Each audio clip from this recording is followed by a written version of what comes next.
7 years ago, Adrian and I became members of Anshe Emet. High holidays were over, and the adult education sessions were beginning. I decided to take a course. I scanned the catalog and found a class called Jewish Heritage. A little background before I go on. For most of my adult life, I was an agnostic. I never questioned God's presence or what role God had in my life.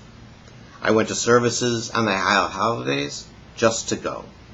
I felt strongly as a Jew, and their traditions were important to me. I took my seat and began listening to Nancy Levy talk about the content of the class. And then I heard her say, "As you go through the conversion process." I had no idea this was a conversion class. As it turns out, I completed the semester, and from then on, my quest for knowledge and the realization that just maybe there is a God became part of my life. A few weeks ago on Shabbat, Rabbi Siegel acknowledged someone whose bar mitzvah was 70 years ago. I suddenly realized this year marks the 50th anniversary of my bar mitzvah, and I wanted to do something in synagogue to celebrate. I researched the date my bar mitzvah parsha would be this year, and I called Debbie Lewis to see what I could do. Coincidentally, there was no bar mitzvah on that date.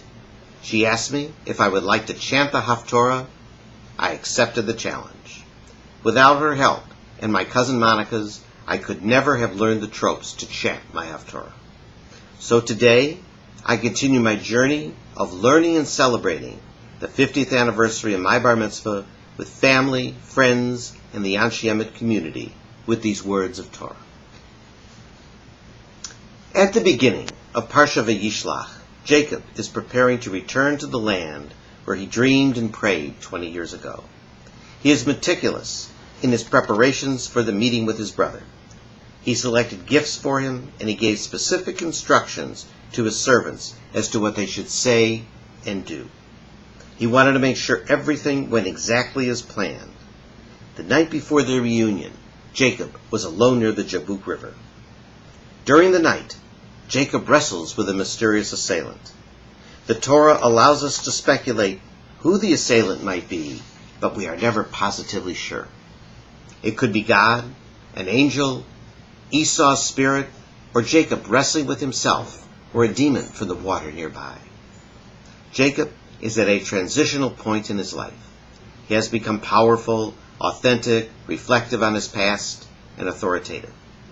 There are no distractions, and he's able to concentrate on his inner self, and in the process comes to the realization that he needs to be true to himself and to know what his goals, fears, needs are as he prepares to meet his brother and ultimately, although he may not know it, fulfill his pivotal role in our history. I suggest that Jacob wrestles with two assailants, an angel and his conscience. The match goes on through the night with the angel and Jacob's conscience. As the struggle continues, Jacob wrestles with an entity who, in my opinion, is God's presence and his own conscience. Just before dawn, the following conversation takes place. The angel begins.